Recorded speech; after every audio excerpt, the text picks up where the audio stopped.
오늘 말씀의 제목은 두려움, 성령님이 주시는 용기로 뛰어넘어요 라는 제목이에요. 우리 본문 말씀 함께 같이 읽어볼게요. 오늘 본문 말씀은 사도행전 4장 19절로 20절까지 말씀인데요. 우리 함께 읽겠습니다. 시작! 베드로와 요한이 대답하여 이르되 하나님 앞에서 너희의 말을 듣는 것이 하나님의 말씀을 듣는 것보다 옳은가 판단하라. 우리는 보고 들은 것을 말하지 아니할 수 없다 하니. 사도행전 4장 19절로 20절까지 말씀. 아멘. 방금 읽은 이 말씀을 중심으로 두려움, 성령님이 주신 용기로 뛰어넘어요 라는 제목으로 우리 말씀 듣도록 할게요. 1992년 미국에서 실화를 바탕으로 개봉된 A Few Good Men이라는 영화가 있었어요. 군대 안에서 이루어지는 가혹행위를 폭로하는 법정 영화였죠. 줄거리는 이랬어요. 어느 날 한 군인이 군대에서 자살을 하게 돼요. 그래서 군 법무관들이 출동해서 현장을 조사하게 되죠. 그런데 조사 과정에서 이 사건은 자살 사건이 아님을 알게 돼요. 즉 폭행으로 이 군인이 죽은 건데 누군가가 이 군인이 스스로 목숨을 끊은 것처럼 위장을 했던 거죠. 이러한 사실을 알게 되자 군 법무관은 누가 그 군인을 죽였고 왜 죽였으며 또한 누가 이 사실을 자살로 꾸몄고 왜 꾸몄는지를 더 깊게 밝히려고 했는데요. 그러자 군대의 거대 조직이 나서서 이 법무관한테 이런저런 위협을 하는 거예요. 진실을 밝히지 말라고, 덮으라고, 입 다물라고 말이죠. 하지만 극중에서 군 법무관은요, 이런저런 위협 속에서도 외부의 압력 속에서도 끝까지 진실을 밝혀내고 마는데요. 여러분, 이처럼 진실의 힘은 실로 엄청나요. 즉, 아무리 거짓으로 숨기려고 해도 진실은 드러날 수밖에 없더라 이 말이죠. 오늘 본문에도 이처럼 거짓을 이기는 진실의 힘이 드러나는데요. 정말 그러한지 우리 오늘 본문 속으로 한번 들어가 볼게요. 자, 오늘 말씀은요, 제자들이 복음 전파로 인해서 핍박을 받지만 물러서지 않고 끝까지 복음을 전하는 내용인데요.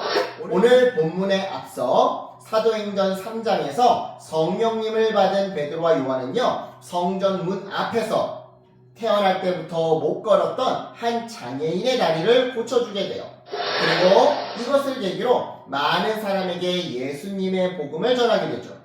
그러자 이 소식을 들은 예루살렘의 유대인 지도자들이 베드로와 요한을 감옥에 가두고 신문을 하기 시작하는데요. 왜냐? 불과 얼마 전까지만 해도 예수님을 십자가에 매달아 죽게 했는데 그것도 신성 모독죄라는 거짓 누명을 갖다 붙여서 죽게 했는데 그 죽은 예수님의 이름으로 베드로와 요한이 병든 사람을 고쳐주고 예수님의 가르침을 사람들에게 전하고 있으니 유대인 지도자들 입장에서는 위기감을 느낄 수밖에 없었던 거예요. 이러다가 사람들이 우리의 거짓 누명을 알게 되는 거 아니야? 그래서 우리를 몰아내는 거 아니야? 바로 이러한 이유 때문에 유대인 지도자들은 베드로와 요한을 감옥에 가두고 신문했던 건데요. 글쎄 신문 과정에서 베드로와 요한이 유대인 종교 지도자들에게 구약 성경 말씀을 예수 그리스도와 연결해서 정말 탁월하게 설명하는 것 아니겠어요? 헐, 뭐지? 저놈들 왜 이렇게 말을 잘해? 이처럼 베드로와 요한의 탁월한 설명 앞에 딱히 별다른 트집을 잡아내지 못하자 결국 종교 지도자들은 베드로와 요한을 풀어주었는데요. 대신에 그들은 베드로와 요한을 협박했어요. 이렇게 말이죠. 한 번만 더 예루살렘에서 예수의 가르침을 전한 예수가 하나님의 아들이라고 전한다면 너희들의 목숨을 가만두지 않겠다. 하지만 베드로와 요한은 그 순간 굴복하지 않고 아주 놀라운 답변을 했는데요. 하나님 앞에서 당신들의 말을 듣는 것이 하나님의 말씀을 듣는 것보다 옳은가 판단해 보시오. 우리는 우리가 예수님으로부터 보고 들은 것을 말하지 않을 수가 없습니다. 그래요. 여러분, 예수 그리스도가 십자가에서 죽고 부활하셨으며 하늘로 승천하신 장면을 직접 이 두 눈으로 똑똑히 목격한 제자들은요, 그리스도의 복음을, 예수님의 복음을 전하지 않을 수가 없었어요. 신선 모독이 아니라 정말 예수님이 하나님의 아들이라는 것을, 이 진실을 숨길 수가 없었던 거죠.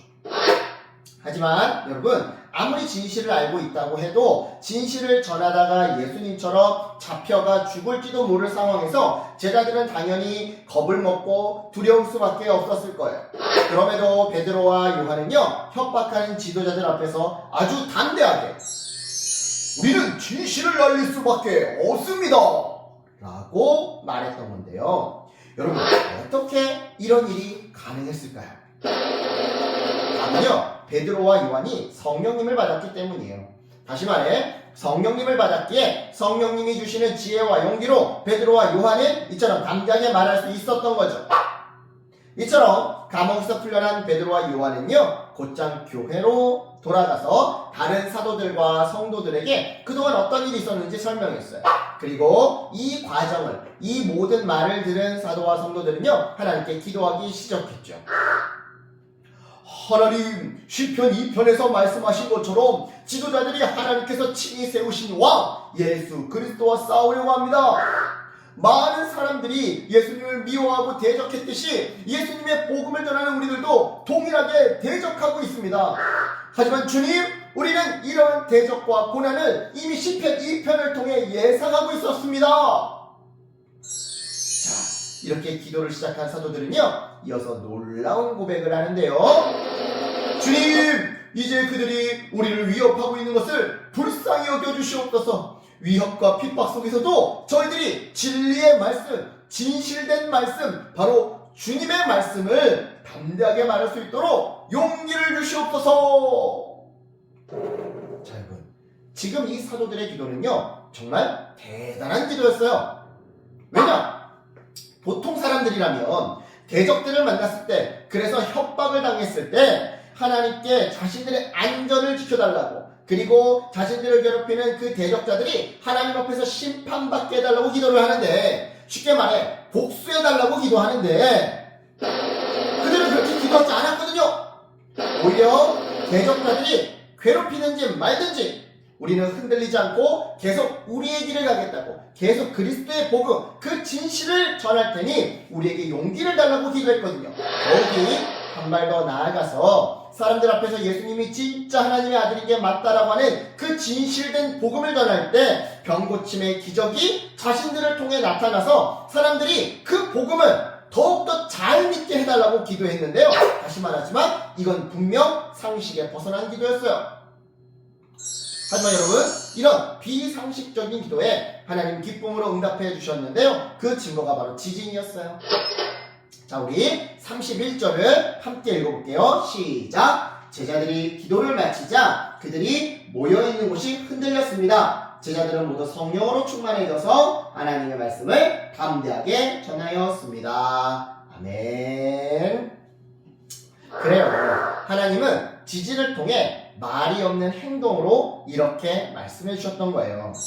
그래, 기도 잘 들었다. 내가 반드시 기도 내용처럼 응답해 줄게. 실제로 하나님은요, 제자들을 성령으로 충만하게 하셨고요, 말씀을 담대히 전하도록 은혜를 주셨어요. 그 결과 진실을 숨기라는 사회 지도자들의 협박 속에서도 이 진실된 복음은 날로 날로 퍼져나갈 수 있었고요, 덕분에 교회 또한 날로 날로 부흥되어 갈 수 있었죠. 여기까지가 오늘 본문의 출거리예요. 그렇다면 이제 오늘 이야기의 핵심을 한번 정리해 볼 건데요. 여러분, 오늘 본문에서 베드로와 요한 그리고 사도들과 교회 성도들은요, 복음을 전하기 위해 정말 어렵고 힘든 고난을 겪어야만 했어요. 하지만 그런 와중에서도 그들은 어려움을 끝나게 해달라거나 고난을 더 이상 받지 않게 해달라고, 또는 원수를 갚아달라거는 절대 기도하지 않았죠. 오히려 그들은 고난을 이겨낼 수 있도록 힘과 지혜와 용기와 은혜를 부어달라고 기도했는데요. 거듭 말씀드리지만 이건 정말 놀라운 일이었어요. 왜요? 사람의 용기로는 절대 할 수 없는 그런 기도이자 또한 행동이었으니까요.